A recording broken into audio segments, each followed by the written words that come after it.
ولا كنافة ولا بسبوسة ولا جلاش ولا أي حاجة من الحاجات دي. النهاردة هنعمل ملكة الحلويات. أيوة يا جماعة، ملكة الحلويات محدش أبدا بيختلف عليها. لما تجيلنا كده في طبق الحلويات الشرقية كلنا بنتخانق عليها. النهاردة هنعمل البسيمة بأجمل وأحسن وأنجح طريقة كمان. هنعملها أحسن من الحلواني بكتير. هنعملها بطريقة حلوة جدا سهلة وبسيطة، وهتطلع ناجحة معاكي حتى لو انت أول مرة تجربيها. يلا نسمي الله ونصلي على رسول الله. ندخل نشوف الطريقة. بسم الله الرحمن الرحيم. اول حاجه هعمل الشربات. هعمل الشربات. جهزت كده الكسرولة بتاعتي ونزلت الكوبايه من الميه، عليها كوبايه من السكر، عصره نص ليمونه، وهننزل كده بمعلقه صغيره من الفانيليا السايله او كيسين من الفانيليا الباودر. هرفعهم على النار كده، والشربات ده بيبقى خفيف مش تقيل. دلوقتي بقى رفعت الشربات على النار وجهزت طبق غويط، وهنزل في الطبق ده ب3 كوبايات من جوز الهند. 3 كوبايات كده متساويين من جوز الهند. طبعا الكوبايه اللي بعاير بيها كل حاجه. وعلى جوز الهند كده هنزل بنص كوبايه من دقيق السميد الناعم، وبرده جوز الهند اللي انا استخدمته ده كان جوز هند ناعم.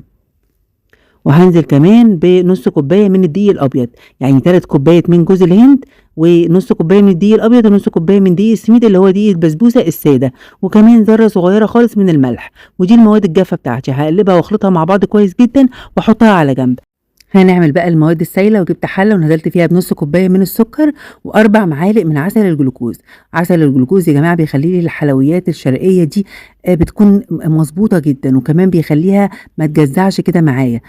لو مش حابه تستخدمي عسل الجلوكوز او مش متوفر عندك، ممكن تزودي كده في الشربات بتاعها كوبايه وربع من الميه وكوبايه وربع من السكر. بعد ما حطيت كده 4 معالق من عسل الجلوكوز، هنزل بنص كوبايه من السمنه. طبعا السمنه دي كانت بدرجه حراره المطبخ. وكمان في نفس الكوبايه نزلت بنص كوبايه من الحليب، يعني نص كوبايه من السمنه، نص كوبايه من السكر، نص كوبايه من الحليب، و4 معالق من عسل الجلوكوز. هرفعها على النار لغايه ما السكر يدوب والعسل الجلوكوز يفك معايا وتبقى دافيه. دلوقتي كان الشربات بتاعها خلص وجهز معايا. الشربات بتاعها بيبقى خفيف، بستنى كده لما يغلي واحسب كده 7 8 دقايق، وبعد كده برفعه من على النار. بعد ما غلى معايا وجهز خالص، حطيت فيه معلقه صغيره كده من السمنه علشان يبقى الشربات لامع معايا. هحطه بقى على جنب علشان الشربات ما بيكونش سخن معايا، بيكون دافي. هنا بقى استخدمت صينيه مقاس 28، ووريت لكم كده مقاس الصينيه بيكون موجود من تحت. وهدهن الصينيه ديت بمعلقه كده صغيره من السمنه بالفرشه كده بالشكل ده. بصوا بقى اول ما السوائل معايا بقت دافيه كده وكلها اختلطت ببعض والسكر داب، هحطها بقى على طول على المواد الجافه بتاعتي، وهنزلها كده كلها بالشكل ده. يبقى كده الشربات جاهز معايا، والمواد السايله بس كده دفتها على النار، وهنزل بيها كده على المواد الجافه بتاعتي اللي هي كانت عباره عن جوز هند ودقيق سميد ودقيق ابيض. وهنخلط كده بالراحه خالص، بتختلط كلها مع بعض لغايه ما احس كده ان كل جوز الهند والدقيق اتغلفوا بالسمنه وبالحليب والسكر بالشكل ده.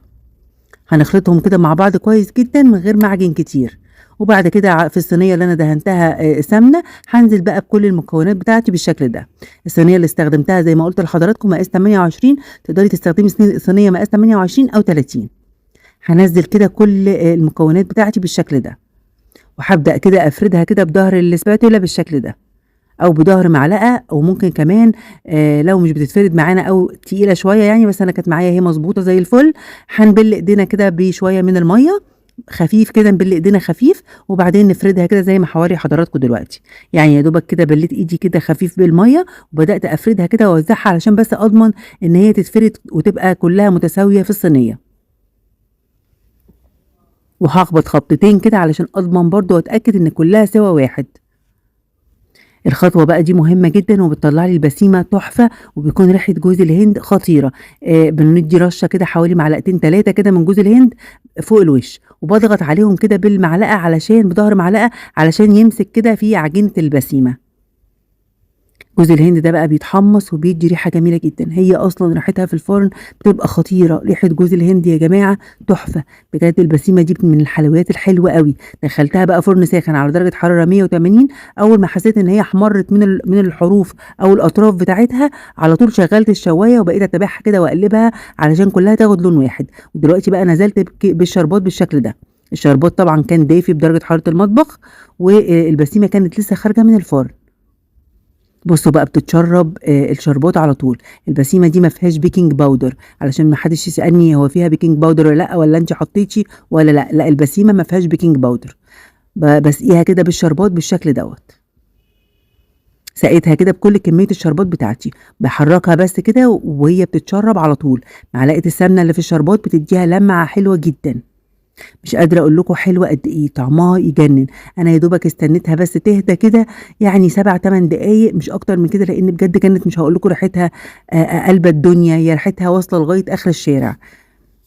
دلوقتي بقى يا دوبك هي كانت سخنة لسه وأنا باقطّعها بالشكل ده بس متماسكة وزي الفل معايا.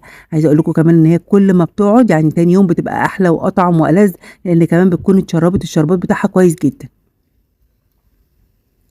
هنا بقى نقطّعها كده وجنب كوباية حليب أو جنب كوباية نسكافيه أو جنب كوباية قهوة أو جنب كوباية شاي أو شاي بحليب، يعني مش حاجة كده تحفة بجد كده، حاجة تعدل المزاج أوي، حاجة جميلة جدًا، طعمها خطير. بُصّوا بقى الخرطة بتطلع الخرطة بخرطتها كده ولا حاجة لازقة ولا أي حاجة، الصينية أصلًا شكلها يجنن، طعمة بقى ولذيذة بشكل مش قادرة أوصفه لكم، حلوة أوي.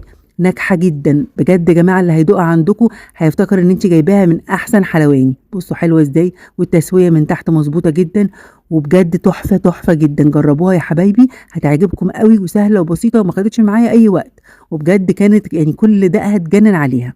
أتمنى النهارده يكون الفيديو والوصفة والطريقة عجبتكم، ما تنسوش يا حبايبي لايك كتير للفيديو عشان الفيديو يوصل لأكبر عدد، ما تنسوش كمان شير كتير للأصدقاء عشان الكل يشوف الوصفة وينفذها ويستفاد منها، ولايك للصفحة كمان ودوسي على كلمة متابعة علشان يوصلكوا كل فيديو وكل جديد بانزّله، وما تنسوش بقى تعليق حلو منكم لإن تعليقكم بجد بيفرحني جدًا. أترككم في رعاية الله، والسلام عليكم ورحمة الله وبركاته.